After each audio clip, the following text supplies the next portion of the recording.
प्रशासनाला तिरडी भेट आंदोलन हे डॉक्टर गणेश ढवळे यांच्या माध्यमातून करत आहोत।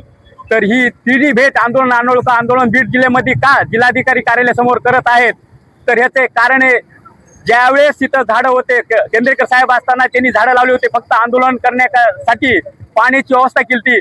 तसंच ही रस्ता दुरुस्तीच्या नावाखाली सगळे झाडं तोडलेली, इथं पाण्याची व्यवस्था नाही।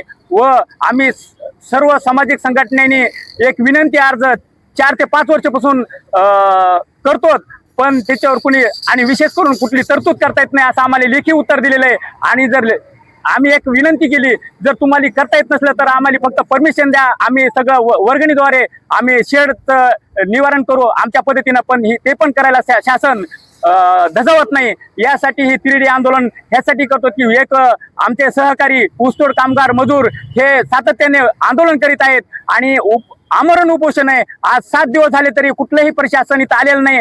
स्थानिक पोलीस असेल, कृषी विभाग असेल, ग्राम असेल, विविध मागण्यांसाठी स्थानिक प्रशासन दाद देत नाही म्हणून नागरिक जिल्हाधिकारी कार्यालयासमोर आंदोलनाला येतात न्याय मागण्यासाठी। मात्र जिल्हाधिकारी कार्यालयासमोर लोक 8-8 दिवस 15-15 दिवस त्या ठिकाणी उपोषण करतात, प्रशासन लक्ष देत नाही। 3.5 वर्षापूर्वी याच ठिकाणी आप्पासाहेब पवार नावाच्या पारध्याचा उपोषण करताना मृत्यू झालेला आहे। 3.5 वर्षापूर्वी रस्ता रुंद करण्याच्या नावाखाली जिल्हा प्रशासनानं मोठमोठी झाडं तोडली जी आंदोलनकर्त्यांची सावली होती। मात्र गेल्या 4 वर्षापासून आम्ही वारंवार जिल्हा प्रशासनाला म्हणतो की या ठिकाणी आंदोलनकर्त्यांनी निवारा शेड बांधण्यात यावं, पिण्याच्या पाण्याची स्वच्छतागृहाची सोय करण्यात यावी, मात्र प्रशासन ऐकत नाही।